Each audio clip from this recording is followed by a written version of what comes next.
Bismillahirrahmanirrahim. Assalamualaikum warahmatullahi wabarakatuh. Di sini saya akan menjelaskan tentang pemikiran Kiai Hasyim Asy'ari tentang resolusi jihad. Sejarah panjang perjuangan bangsa Indonesia dalam merebut kemerdekaan tidak bisa dilepaskan dari peran tokoh-tokoh Islam. Mereka bergerak dan mengambil peran penting dalam mendorong perlawanan terhadap penjajah dan merebut kemerdekaan Indonesia. Nah, di sini tokoh-tokoh keagamaan seperti Kiai Hasyim Asy'ari, Muhammad Natsir, Kiai Haji Wahab Hasbullah, Kiai Haji Wahid Hasyim, dan Kiai Haji Dahlan beserta kiai-kiai pesantren dan tokoh-tokoh Islam lainnya.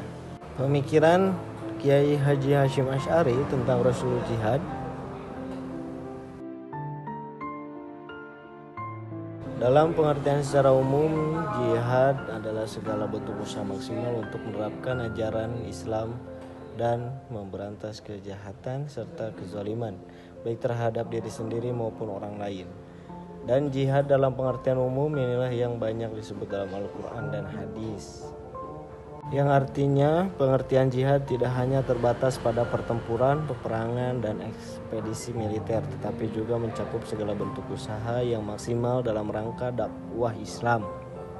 Adapun beberapa jihad menurut ulama 4 mazhab besar seperti Imam Hanafi, Imam Maliki, Imam Syafi'i, dan Imam Hambali. Menurut mazhab Hanafi, secara literal jihad adalah ungkapan tentang pengarahan seluruh kemampuan, sedangkan menurut pengertian syariat, jihad bermakna pengarahan seluruh kemampuan dan tenaga dalam berperang di jalan Allah, baik dengan jiwa, harta, lisan maupun yang lainnya. Sedangkan menurut mazhab Maliki, salah seorang tokoh mazhab Maliki, An-Nafrawi, menyatakan bahwa jihad adalah seorang muslim yang memerangi orang kafir yang tidak memiliki perjanjian setelah didakwahi, namun dia enggan menerima masuk Islam dalam rangka meninggikan kalimat Allah. Terakhir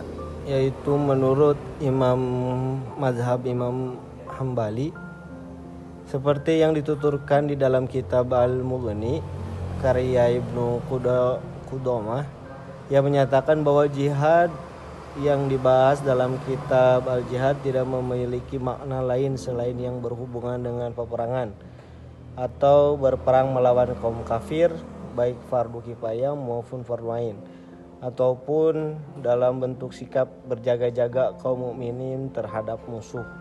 Dasar resolusi jihad. Menurut Rahimin, ajaran jihad adalah merupakan salah satu ajaran penting yang dicintai Allah dan memiliki fungsi yang besar. Ajaran jihad memiliki keutamaan tersendiri bila dibandingkan dengan ajaran lainnya. Ajaran jihad yang dikonsepsikan Al-Quran memiliki adil besar bagi manusia, agama, dan negara. Konsep jihad adalah konteks perang dapat dipahami dalam Al-Quran surah Al-Baqarah ayat 193. Artinya, perangilah mereka itu sampai tidak ada lagi fitnah dan agama atau ketatan hanya bagi Allah semata. Jika mereka berhenti melakukan fitnah, tidak ada lagi permusuhan kecuali terhadap orang-orang zalim. Para pemuda santri mengalir deras memasuki laskar Hizbullah, sementara para kiai membentuk laskar Sabilillah. Karena dibakar oleh semangat jihad, diyakini bahwa resolusi ini mempunyai peran yang besar dalam pertemuan 10 November 1945 yang pecah di Surabaya. Yang selanjutnya ada sebab-sebab munculnya resolusi jihad 1940. Resolusi jihad didasarkan pada pertemuan tanggal 21 dan 22 Oktober 1945 yang dihadiri wakil-wakil cabang NU di seluruh Jawa dan Madura di Surabaya, yang menyatakan perjuangan kemerdekaan sebagai jihad atau bisa disebut perang suci. Deklarasi ini kemudian terkenal sebagai resolusi jihad Resolusi ini dipertegas kembali dalam Muktamar NU di Purwokerto pada tanggal 26 sampai 29 Maret 1946. Resolusi ini disebarkan ke seluruh Jawa melalui jaringan pesantren. Sebab-sebab munculnya resolusi jihad tidak dapat dipisahkan dari peristiwa-peristiwa sejarah sebelumnya. Setelah melihat kemenangan sekutu atas Jepang yang ditandai menyerangnya Jepang tanpa isyarat pada tanggal 14 Agustus 1945, maka Indonesia dapat memproklamasikan kemerdekaan secara de facto pada tanggal 17 Agustus 1945. Umat Islam terdorong untuk mempertahankan kemerdekaan dengan segenap tenaga, pikiran, dan jiwa. Hal ini menggerakkan tokoh-tokoh Islam untuk mendeklarasikan resolusi jihad pada tanggal 21 sampai 22 Oktober 1945 untuk merespon datangnya pasukan sekutu di Surabaya dan beberapa pelambuhan lainnya di Indonesia. Kiai Haji Hasyim Asy'ari mengumpulkan ulama dan konsul-konsul Nahdlatul Ulama untuk membicarakan langkah-langkah yang diperlukan. Dalam pertemuan itu, hal penting yang dibahas dalam status hukum negara Kesatuan Republik Indonesia berdasarkan Pancasila yang diproklamasikan oleh Soekarno dan Hatta pada 17 Agustus 1945.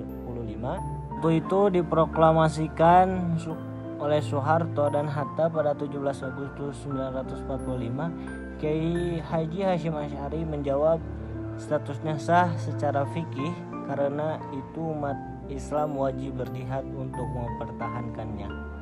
Kiai Haji Hasyim Asy'ari terdorong untuk mengeluarkan sebuah fatwa terkenal dengan nama Resolusi Jihad pada tanggal 22 Oktober 1945, sebuah kebetulan tekad yang isinya mewajibkan seluruh umat Islam, baik pria maupun wanita, mengangkat senjata melawan kolonialisme dan imperialisme yang mengancam keselamatan negara Republik Indonesia. Jadi kesimpulannya adalah jihad segala bentuk usaha maksimal untuk menerapkan ajaran Islam dan memberantas kejahatan serta kezaliman baik terhadap diri sendiri maupun orang lain. Resolusi jihad dikeluarkan pada tanggal 22 Oktober 1945 sebelum terjadinya perang 10 November 1945 di Surabaya.